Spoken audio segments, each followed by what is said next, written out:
Good afternoon, everybody. Welcome to my little detailing Yoda channel, where I try and help you out with stuff, share some knowledge, just help you out with your detailing in general.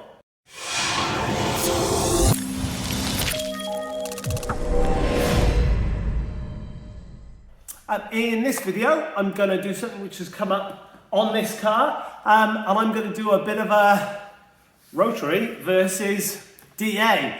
The age-old battle, isn't it? The two camps, the two dens. Which one are you in?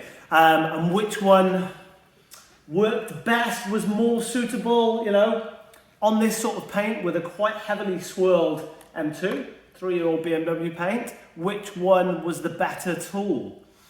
And I'm gonna immediately solve that question actually, and get right on the fence and say neither. It's an interesting discussion, this sort of Rotary versus DA conversation, and quite polarizing. I've seen detailers fall out over it. There are, some quite polarizing opinions on it. Whatever your opinions are, let me know. I'm interested to know, are you a DA fan? Are you a Rotary guy? Do you think one's better? Do you think one's worse? Let me know in the comments and all the stuff what your opinions are. Originally, I was a Rotary guy. Started off on Rotary, did Rotary for many years. That was all we had, pre-DA. I've been detailing for 12 years professionally now, nearly. That was all we had for a long time. And then along came these vibratey things and they've taken over the world a bit. And I've got to say, day to day now, 90% of the time I've got a DA in my hands. Why is that? Because really I've been taught, and I've been very lucky to have contact with some of the people that understand DA polishers the most in the world. So I am able probably to harness all of their plus points and negate most of their negative points the most, because they are, from a business point of view, these are the money earners. These are the things that help you earn that hourly rate, which you'll know if you've watched some of my other videos is something I'm big on. However, that doesn't mean there's no longer a place for the Rotary. You need all of them. I always say to everyone, we are super lucky now. We've got all these tools that we didn't have before, and we can afford to have, whereas we only ever had one tool and that was that. We've now, most detailers I know have got 3, 4, 5, 10 polishers. So we're really lucky, and there are definitely pros and cons. So on this paintwork, the Rotary definitely cut harder. So I've done a comparison, which we will flip to now actually. I'll put some music over the top and I'll flip to it now. Probably put some commentary over the top. But it's doing the boot lid on this car and doing some polishing with the Rotary and with the DA. So bing, we'll flip over to that and then we'll cut back to me in a bit for the summary and the round. So here we go with the DA on the near side part of the boot lid. DA coarse, so the heaviest cutting DA combination we can do really. Rupes DA coarse, blue microfiber. This microfiber has been used quite a lot on this car, so it's saturated, but as you can see I've just cleaned it out with air, which I do every time before using it.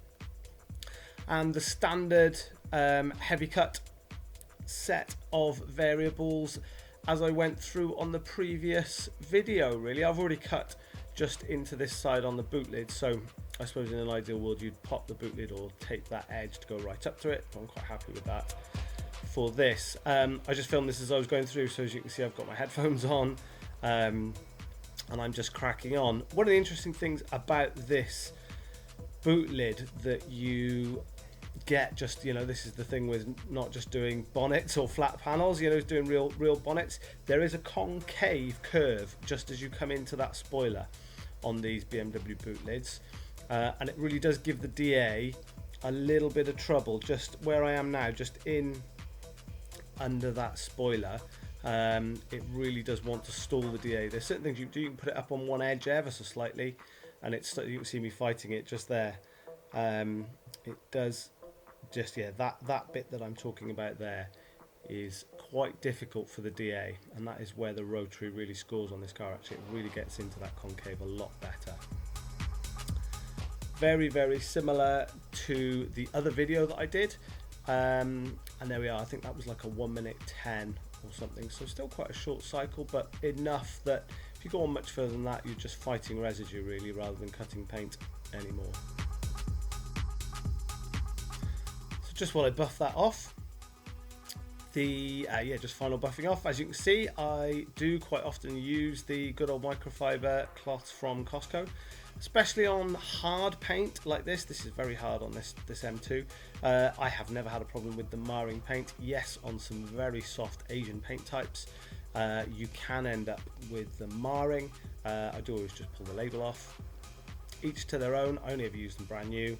Have never had a problem in about 8 years of using them. So there we go. So we can just see the lighting's not ideal. The camera's difficult to focus, but you can see there are deeper marks, especially in that concave section close to the spoiler. You can see that there are some very deep, some would say RDSs, I suppose.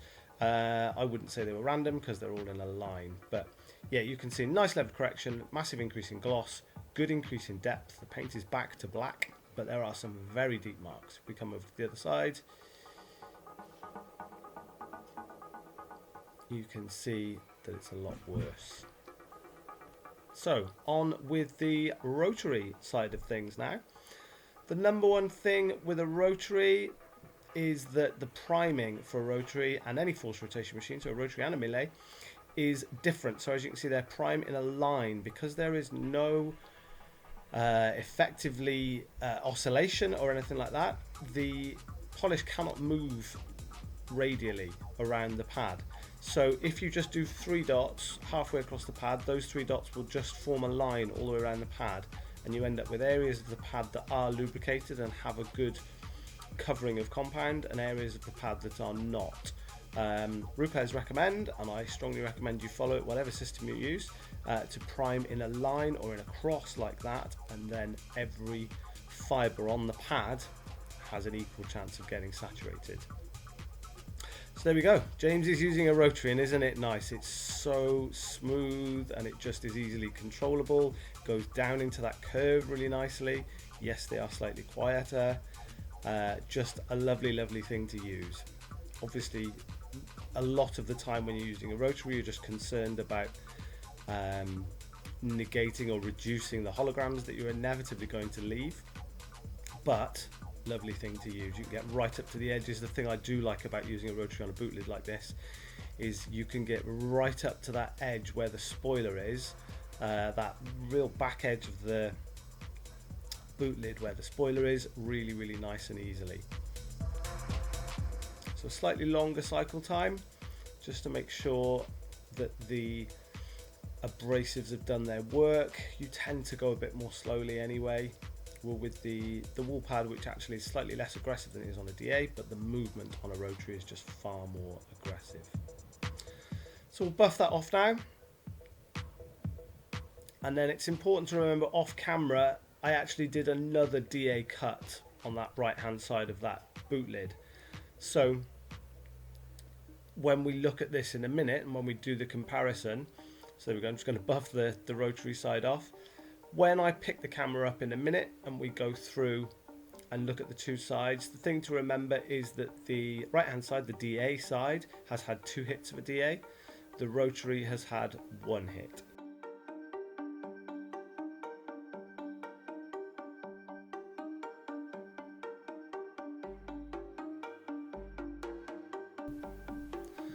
So just finishing a final buff on this boot lid so we can have a look at both sides and a bit of a compare. Got the big scan grip out. There's a few sort of oily holograms left. I didn't do a solvent wipe down.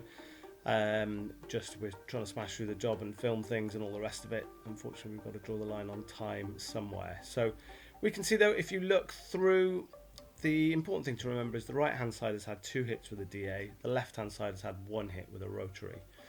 And really roughly, they're a comparable finish. So on this boot lid this time, although the cycle time for the rotary was slightly longer, we got much more cut with the rotary. than we did with the DA, and that's principally just close to that spoiler in that concave bit. The DA was not able to cut quite as well, so we had to do an extra hit. But some deep stuff left in there, but a big improvement if you've seen the other video where I did the walk around on the boot lid.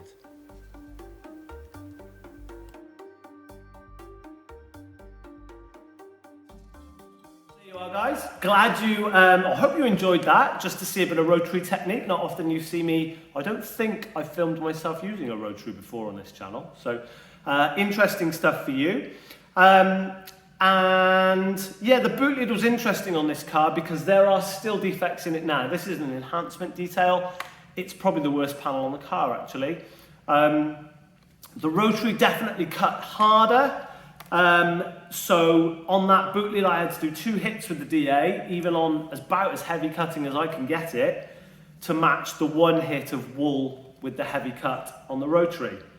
However, of course, that means you're going to leave holograms, which means you have to do an extra step, which you don't have to do with this. So there is always a bit of a trade-off there, isn't there? You always will, you're always worried, you always have to do a refining step with a rotary after you've cut with it, because you always need to make sure you've not left a hologram. So in a way, a DA, even though it might not cut initially enough, you know, even a heavy cut pass is often sort of finish ready with a DA. So that's one of the different things.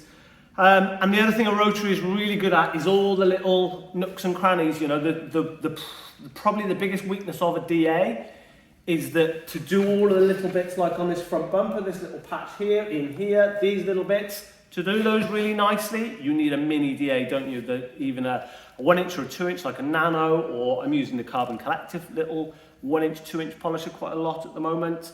So the drawback of a DA is you probably have to have a smaller machine, whereas with a rotary, if you're skilled and you know what you're doing, you can correct most of those smaller areas with a rotary machine.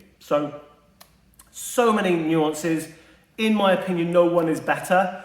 One will earn you slightly more money on flat panels, but then on edges and especially on concave curves, you need to have another machine to be able to get in there and help you with those types. So this one was able to cut harder.